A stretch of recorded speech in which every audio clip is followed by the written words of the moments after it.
Welcome to Success Blueprint for JEA and NEET. Join the class 11th Biology. Study at your own pace and save your time and energy. Please like and subscribe for more educational videos. परिचय।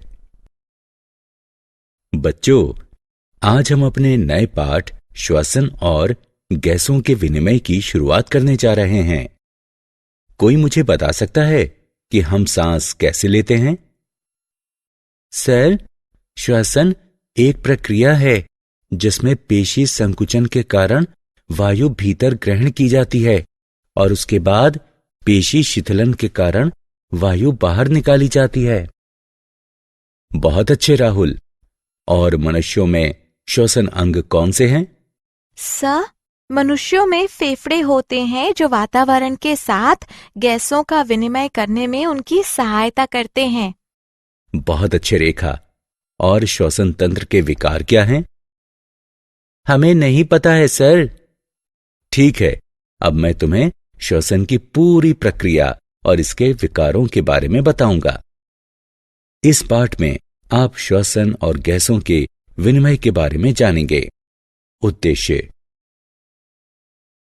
इस पाठ के अंत में आप निम्न करने में सक्षम हो जाएंगे: श्वसन अंगों की व्याख्या करना, मानव श्वसन तंत्र का वर्णन करना, श्वसन की क्रियाविधि का वर्णन करना, श्वसन आयतन और क्षमताओं की व्याख्या करना, गैसों के विनिमय का वर्णन करना, गैसों के परिवहन का वर्णन करना, श्वसन के नियमन के बारे में जानना, श्वसन तंत्र के विकारों की सूची बनाना। श्वसन अंग। एक जीव और बाह्य वातावरण के बीच ऑक्सीजन और कार्बन डाइऑक्साइड का विनिमय श्वसन कहलाता है। विभिन्न प्रकार के जंतुओं में अलग अलग श्वसन अंग होते हैं। वयस्क कशेरुकों में प्राथमिक श्वसन अंग बाह्य और आंतरिक क्लोम, वाताशय या फेफड़े और त्वचा हैं। अकशेरुकों के सामान्य श्वसन अंग श्वसन नलिकाएं और क्लोम हैं। मानव श्वसन तंत्र। मानव में ठीक होठों के ऊपर एक जोड़ी नासा द्वार होते हैं जो नासा मार्ग द्वारा नासा कक्ष तक पहुंचते हैं। नासा कक्ष नासा ग्रसनी कहलाने वाली एक गुहा में खुलते हैं। नासा ग्रसनी कंठ क्षेत्र स्थित घांटी द्वारा श्वास नली में खुलती है। कंठ श्वास नली के शीर्ष पर स्थित एक उपास्थि संरचना है जिसमें प्रत्यास्थ घोष तंत्री होते हैं जो ध्वनि उत्पादन में स्वरमान के स्रोत हैं। श्वास नली घांटी कहलाने वाली एक संरचना द्वारा खुलती है। कंठच्छद कहलाने वाला ऊतक एक पतला फ्लैप भोजन निकलते समय श्वास नली में भोजन के प्रवेश को रोकता है।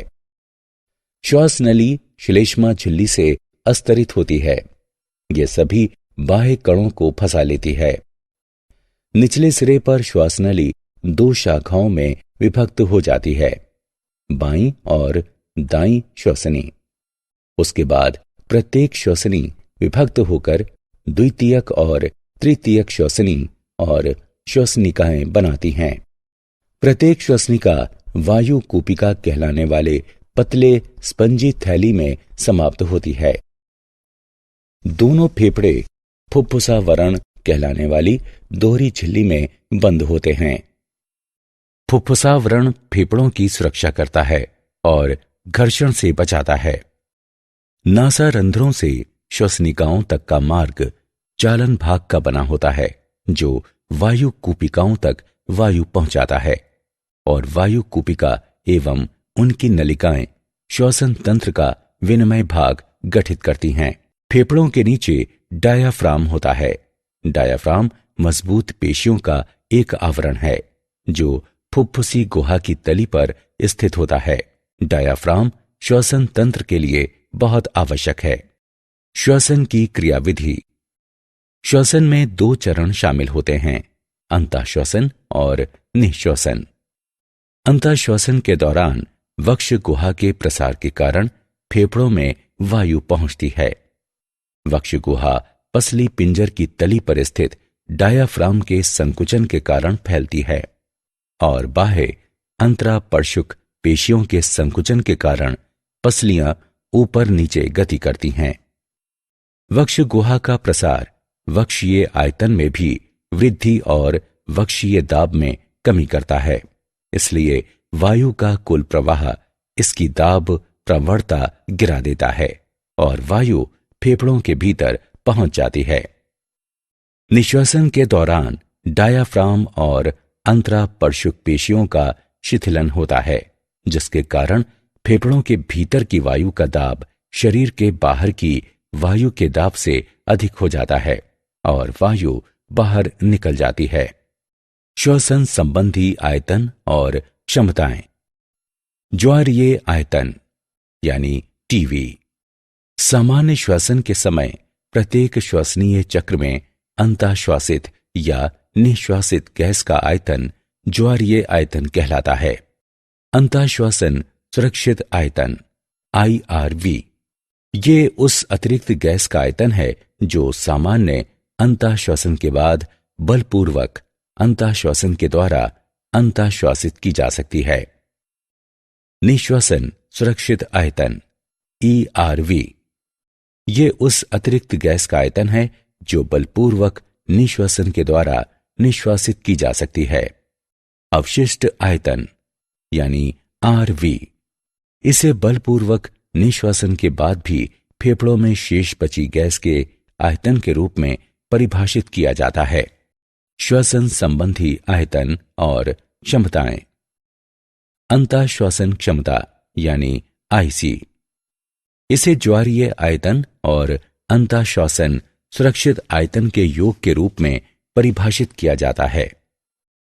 निश्वसन क्षमता EC इसे ज्वारीय आयतन और निश्वसन आयतन के योग के रूप में परिभाषित किया जाता है।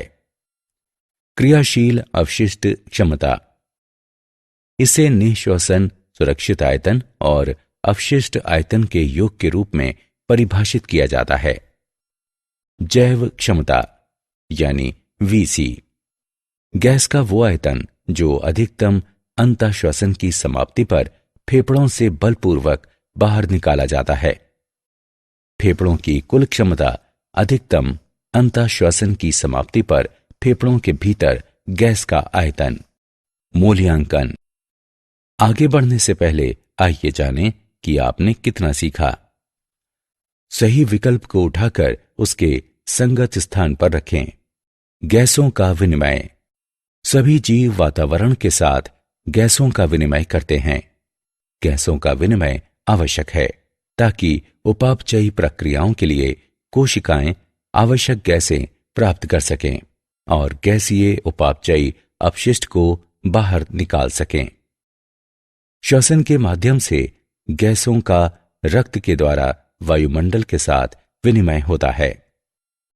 फेफड़ों के वायु कोशिकीय स्थानों में ऑक्सीजन का आंशिक दाब रक्त में उपस्थित ऑक्सीजन के आंशिक दाब से अधिक होता है।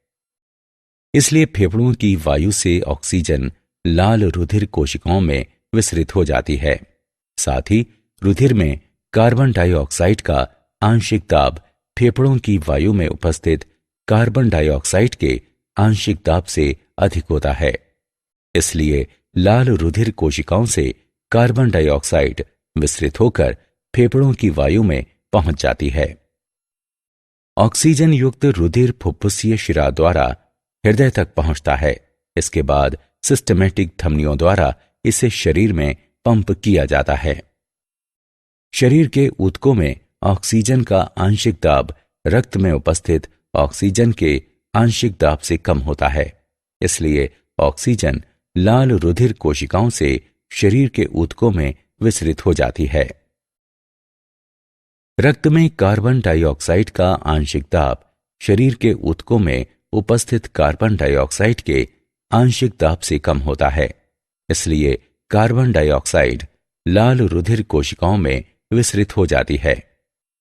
ऑक्सीजन की कमी वाला रक्त सिस्टमैटिक शिरा द्वारा हृदय में पहुंचता है और उसके बाद इसे फुफ्फुसीय धमनियों द्वारा फेफड़ों में पंप किया जाता है, जहां गैस विनिमय पुनः ऑक्सीजन युक्त रुधिर प्रदान करता है और कार्बन डाइऑक्साइड को बाहर निकालता है। गैसों का परिवहन। ऑक्सीजन और कार्बन डाइऑक्साइड का विनिमय फेफड़ों और रक्त के बीच होता है। ऑक्सीजन का बड़ा भाग रक्त में विसरित होता है और उसी समय कार्बन डाइऑक्साइड बाहर विसरित होती है। ऑक्सीजन का परिवहन। लगभग 97% ऑक्सीजन का परिवहन लाल रुधिर कोशिकाओं द्वारा किया जाता है। आरबीसी में ऑक्सीजन हीमोग्लोबिन के साथ जुड़कर ऑक्सी हीमोग्लोबिन बनाती है। हीमोग्लोबिन संयुग्मित प्रोटीन है। इसमें 4 हीम समूह और ग्लोबिन होती है। हीमोग्लोबिन का रंग बैंगनी होता है, लेकिन ऑक्सी हीमोग्लोबिन का रंग चमकीला लाल होता है। ऑक्सीजन गैस के आंशिक दाब के कारण ये आसानी से हीमोग्लोबिन के साथ जुड़ जाती है। ऑक्सीजन का हीमोग्लोबिन के साथ बंधन कार्बन डाइऑक्साइड के आंशिक दाब पर हाइड्रोजन आयन सांद्रता, ताप और विभिन्न अन्य कारकों पर भी निर्भर करता है। ऑक्सीजन वियोजन वक्र एक ग्राफ है जो ऑक्सीजन के विभिन्न आंशिक दाबों पर हीमोग्लोबिन की प्रतिशत संतृप्ति को दर्शाता है। कार्बन डाइऑक्साइड का परिवहन। कार्बन डाइऑक्साइड का परिवहन कार्बोनिक अम्ल, सोडियम और पोटेशियम के बाइकार्बोनेट, कार्बामीनो, हीमोग्लोबिन के रूप में होता है। कार्बन डाइऑक्साइड का परिवहन इसके आंशिक दाब पर निर्भर करता है। अधिकांश कार्बन डाइऑक्साइड का परिवहन बाइकार्बोनेट आयनों के रूप में किया जाता है। कार्बन डाइऑक्साइड ऊतकों की कोशिकाओं की लाल रुधिर कोशिकाओं में प्रवेश करती है, जहां ये जल के साथ जुड़कर कार्बोनिक अम्ल बनाती है। इस अभिक्रिया को कार्बोनिक एनहाइड्रेज द्वारा उत्प्रेरित किया जाता है, जिसके कारण कार्बोनिक अम्ल बाइकार्बोनेट आयनों और हाइड्रोजन आयनों में विघटित हो जाता है। श्वसन का नियमन। श्वसन का नियमन तंत्रिका तंत्र द्वारा किया जाता है। तंत्रिका तंत्र में श्वसन केंद्र, अभिवाही और अपवाही तंत्रिकाएं शामिल होती हैं। मेड्यूला ओब्लांगाटा और पोन्स के श्वसन केंद्र रक्त में ऑक्सीजन और कार्बन डाइऑक्साइड के स्तर के बारे में संवेदी जानकारी एकत्र करते हैं और श्वसन पेशियों तक संकेत भेजने के लिए उनका निर्धारण करते हैं। श्वसन तंत्र के विकार। दमा एलर्जी द्वारा होने वाला एक चिरकालिक रोग है। एलर्जी फेफड़ों के आसपास की पेशियों में ऐंठन उत्प्रेरित करके श्वसनिकाओं को सिकोड़ देती है। वातस्फीति रुकी वायु के कारण फेफड़ों की स्फीति के साथ फेफड़ों के ऊतकों के क्षतिग्रस्त होने से संबंधित है। व्यावसायिक श्वसन विकार। फेफड़ों का एक रोग जो कोयले वाली धूल के अंतःश्वसन द्वारा होता है। मूल्यांकन। आगे बढ़ने से पहले आइए जानें कि आपने कितना सीखा। सही विकल्प को उठाकर उसके संगत स्थान पर रखें।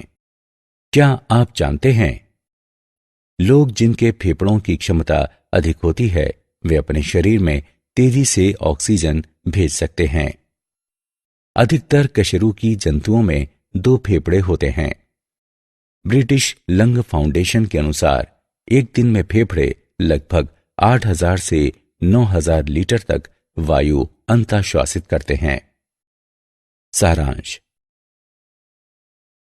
आइए हमने जो कुछ सीखा है उसे संक्षेप में दोहराएं। किसी जीव और बाह्य वातावरण के बीच ऑक्सीजन और कार्बन डाइऑक्साइड का विनिमय श्वसन कहलाता है। श्वसन में 2 चरण शामिल होते हैं, अंतःश्वसन और निःश्वसन। प्रत्येक श्वसन चक्र में अंतःश्वासित या निःश्वासित की गई गैस का आयतन ज्वारीय आयतन कहलाता है। गैसों का विनिमय ऑक्सीजन और कार्बन डाइऑक्साइड के आंशिक दाब पर निर्भर करता है। ऑक्सीजन और कार्बन डाइऑक्साइड का विनिमय फेफड़ों और रक्त के बीच होता है। लगभग 97% ऑक्सीजन का परिवहन लाल रुधिर कोशिकाओं द्वारा किया जाता है। अधिकांश कार्बन डाइऑक्साइड का परिवहन बाइकार्बोनेट आयनों के रूप में किया जाता है। For chapter-wise notes, MCQs and mind maps, please visit www.success.org.in or use free mobile app. Please subscribe and like for more education videos. Thank you.